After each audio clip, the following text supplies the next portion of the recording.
मनुष्य का लगभग 70% भाग पानी से बना है, यानी पानी हमारे लिए बहुत आवश्यक है।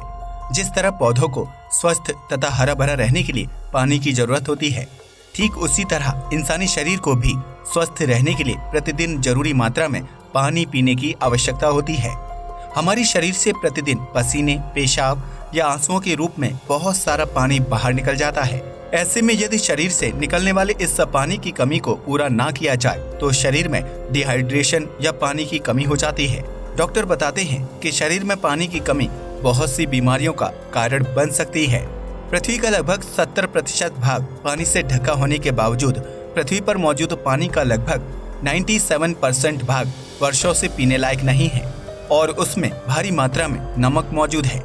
पृथ्वी पर मौजूद पानी का 2 या 3% भाग ही हम मनुष्य पी सकते हैं, जिसकी मात्रा मनुष्य की बढ़ती जनसंख्या और समय के साथ लगातार कम होती जा रही है। जिससे बचने के लिए वैज्ञानिक कई ऐसी टेक्नोलॉजी पर काम कर रहे हैं जो समुद्र के पानी को प्यूरिफाई कर सके। और आज के इस वीडियो में हम यही जानने वाले हैं कि क्या हो अगर समुद्र के पानी से सारे नमक को निकाल दिया जाए। क्या इससे मनुष्य की पानी की सभी समस्याएं दूर हो जाएंगी या फिर समुद्र के पानी से नमक के निकल जाने से हमारी वातावरण पर इसका विपरीत प्रभाव पड़ेगा, जानेंगे इस वीडियो में। पर सबसे पहले ये जानते हैं कि आखिर समुद्र के पानी में इतना नमक क्यों मिला है। हम सभी जानते हैं कि समुद्रों और महासागरों का पानी खारा होता है, लेकिन बहुत कम लोगों को ही इसकी वजह पता होगी। समुद्रों का पानी इतना खारा होता है कि इसे पीने के उपयोग में बिल्कुल भी नहीं लाया जा सकता है। आखिर समुद्रों में इतना सारा नमक कहां से आया कि पानी खारा हो गया? इस सवाल का वैज्ञानिक जवाब आज हम इस वीडियो के माध्यम से तलाश करेंगे। हमारी पृथ्वी का 70% हिस्सा पानी का है और इस पानी का 97% हिस्सा महासागरों और समुद्रों में है। अमेरिका के नेशनल ओशियानिक और एटमॉस्फेरिक एडमिनिस्ट्रेशन के मुताबिक अगर सभी समुद्रों से पूरा नमक निकाल दिया जाए और उसे जमीन पर फैला दिया जाए तो उसकी परत 500 मीटर ऊंची हो जाएगी। समुद्रों में नमक आने के 2 स्रोत हैं। समुद्रों में सबसे ज्यादा नमक नदियों से आता है। बता दें कि बारिश का पानी थोड़ा अम्लीय होता है। जब यह पानी जमीन की चट्टानों पर पड़ता है तो उसका इरोजन यानी कि कटाव कर देता है और इससे बनने वाले आयन नदी के रास्ते समुद्रों में मिल जाते हैं। यह प्रक्रिया लाखों करोड़ों सालों से ऐसे ही चली आ रही है और ये एक बड़ा कारण है समुद्र के पानी में इतना नमक होने का। इसके अलावा समुद्रों में नमक आने का एक दूसरा स्रोत भी है जो समुद्र तल से मिलने वाले वार्म वाटर है। ये खास द्रव्य समुद्र में हर जगह से नहीं आते, बल्कि उन्हीं होल्स और क्रेविसेस यानी कि दरारों से आते हैं जिनका पृथ्वी की इंटीरियर सरफेस से कांटेक्ट होता है। इन होल्स एंड क्रेविसेस से समुद्र का पानी पृथ्वी की इंटीरियर सरफेस के कांटेक्ट में आकर वार्म हो जाता है। इसकी वजह से कई तरह की केमिकल रिएक्शन होती हैं, जिसके कारण समुद्र के पानी में कई तरह के केमिकल बनते हैं और नमक भी उनमें से एक होता है। इसके अलावा तीसरा कारण आयन का होना है। महासागरों और समुद्रों के पानी में सबसे अधिक क्लोरीन और सोडियम के आयन होते हैं। ये दोनों आयन मिलकर महासागरों में घुले आयनों का 85% हिस्सा बनाते हैं। इसके बाद मैग्नीशियम और सल्फेट 10% हिस्सा बनाते हैं।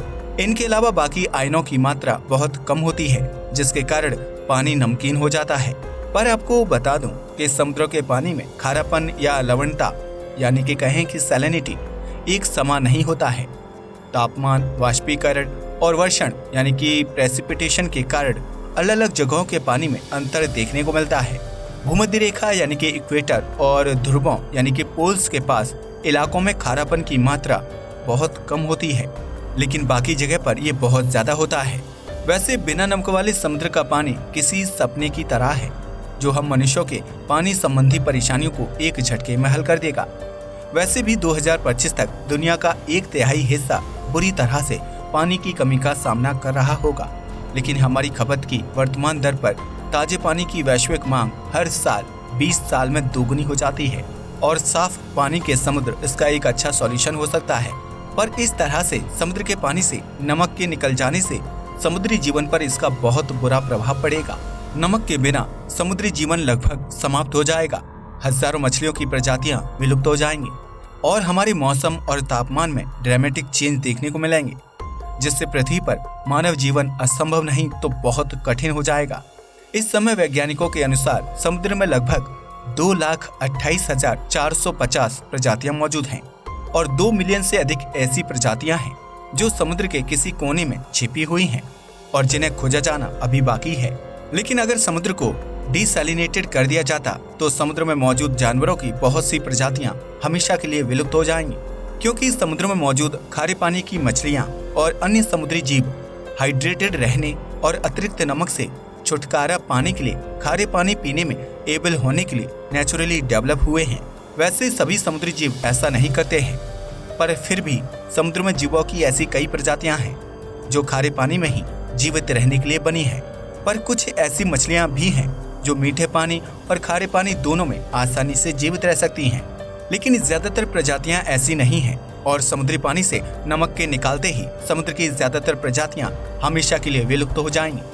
इसके अलावा समुद्र में नीचे मौजूद पेड़ पौधे भी कहीं ना कहीं खारे पानी पर डिपेंड करते हैं, और अब समुद्र से नमक को निकाल देने का मतलब होगा कि समुद्र में मौजूद पेड़ पौधे भी जीवित नहीं रह पाएंगे, जिसके कारण समुद्र के अंदर मौजूद इन पेड़ पौधों में प्रकाश संश्लेषण यानी कि फोटोसिंथेसिस की प्रक्रिया भी थम जाएगी। और आपको बता दूं कि हमारी ग्रह पृथ्वी की लगभग 60% ऑक्सीजन इन्हीं समुद्र में मौजूद पेड़ पौधों से आती है। समुद्र के नीचे मौजूद ये छोटे पौधे फोटोसिंथेसिस करते हुए हमारे ग्रह को ऑक्सीजन की आपूर्ति करने में महत्वपूर्ण भूमिका निभाते हैं। चूंकि पेड़ और पौधे वातावरण से कार्बन डाइऑक्साइड को ऑक्सीजन में बदलते हैं, जिससे हम सांस लेते हैं, यानी जब समुद्र से नमक को पूरी तरह से निकाल दिया जाएगा तो अब इन पेड़ पौधों में फोटोसिंथेसिस की प्रक्रिया भी रुक जाएगी, जिससे पृथ्वी के वातावरण में ऑक्सीजन की भारी कमी आएगी और हम मनुष्य को सांस लेने में परेशानी होगी। हमारे वातावरण में बहुत अधिक कार्बन डाइऑक्साइड भी बढ़ जाएगी, जो ग्रीन हाउस इफेक्ट की स्पीड को बहुत ज्यादा तेज कर देगा, जिसके कारण पृथ्वी के कुछ हिस्से बहुत अधिक गर्म हो जाएंगे और कुछ बहुत ठंडे। वातावरण में ऑक्सीजन की आई इस कमी और कार्बन डाइऑक्साइड की बढ़ोतरी के कारण पृथ्वी पर मौजूद बहुत से जीव, जानवर और मनुष्य की बड़ी तादाद में मृत्यु देखने को मिलेगी, जिसके ऊपर हम चाह कर भी कुछ नहीं कर पाएंगे। इसके अलावा आप निश्चित रूप से इक्वेटर के पास इस तीव्र गर्मी को नोटिस करेंगे, क्योंकि हमारी महासागरीय धाराएं गर्म पानी और हवा को उस तरह से प्रसारित नहीं कर रही होंगी जैसे वे करती थी। कन्वेक्शन करंट्स इक्वेटर से गर्म पानी को उत्तर की ओर ले जाने में मदद करती हैं, जबकि उत्तर से ठंडा पानी दक्षिण में गर्म क्षेत्रों को ठंडा करने में सक्षम है। इक्वेटर पर गर्म पानी अधिक नमक ले जा सकता है, इसलिए यह डेंस पानी कम डूबता है, जबकि ठंडा पानी इसके ऊपर बहता है और दूर तक जाते हुए नॉर्थ में पानी इतना ठंडा हो जाता है कि जम जाता है और समुद्री बर्फ बन जाता है। पृथ्वी के इसी हिस्से को नॉर्थ पोल कहा जाता है, जहां समुद्र के पानी का एक बहुत बड़ा हिस्सा बर्फ की बड़ी चट्टानों और ग्लेशियर्स के रूप में मौजूद है। यहाँ पर समुद्री पानी के जमने के साथ ही नमक पीछे छूट जाता है और स्वाभाविक रूप से यह ठंडे पानी को नॉर्थ की ओर डेंस बनाता है, जिससे यह नीचे की ओर डूबने की अनुमति देता है। इन सभी प्रक्रियाओं के कारण पृथ्वी के कई हिस्सों पर मौसमी बदलाव देखने को मिलते हैं, पर नमक के बिना पूरी प्रक्रिया टूट जाएगी, पृथ्वी के छोर जम जाएंगे, जबकि इक्वेटर के आसपास मौसम तेज होगा। समुद्री पानी में नमक न होने के कारण वह तेजी से गर्म होकर भाप बनने लगेगा, जिससे बड़े बड़े तूफानों के आने की संभावना बढ़ जाएगी। इसके अलावा इस बिंदु पर हमारा मौसम और जलवायु में इतने ज्यादा बदलाव आ चुके होंगे कि वह पूरी तरह बदल गई होगी। पृथ्वी के एनवायरनमेंट में हुए इस बदलाव के कारण हम मनुष्य पृथ्वी पर ज्यादा समय के लिए जीवित नहीं रह पाएंगे, या तो हम पृथ्वी पर आने वाले तेज तूफानों की चपेट में आकर मर जाएंगे, या फिर पृथ्वी के वातावरण के तापमान में आए इस बदलाव के कारण बर्फ की तरह जम जाएंगे। इसके अलावा काफी कम फोटोसिंथेसिस के साथ और जलवायु जो या तो अत्यधिक ठंडी या अत्यधिक गर्म होती है, एनवायरनमेंट में इस तरह के बदलाव के कारण पृथ्वी पर पेड़ पौधों की संख्या भी कम होने लगेगी, जिसके कारण पूरी खाद्य श्रृंखला ढह जाएगी। अधिकांश प्रजातियां पहले ही वातावरण बदलाव के चलते मर जाएंगी, जिनमें मनुष्य भी शामिल है। पर अगर फिर भी कुछ लोग बच गए तो वह भुखमरी के चलते मर जाएंगे, क्योंकि पृथ्वी पर ऐसे वातावरण में किसी भी तरह के भोजन को उगाना बहुत ही मुश्किल या फिर कहूँ कि नामुमकिन होगा। पृथ्वी पर बने इस एनवायरनमेंट में समुद्र एक अहम भूमिका निभाता है और हमारे समुद्र और उसमें मौजूद समुद्री जीवों के लिए नमक बहुत आवश्यक है।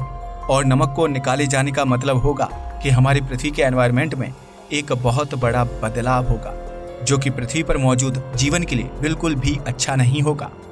यानी समुद्र से नमक को निकाल ले जाना एक बहुत ही बेकार आइडिया है। इससे अच्छा तो यही होगा कि हम पानी की समस्या से बचने के लिए किसी और उपाय पर काम करें। आज के लिए बस इतना ही। वीडियो पसंद आया हो तो इसे लाइक और शेयर करें, साथ ही चैनल को भी सब्सक्राइब करें। जय हिंद दोस्तों।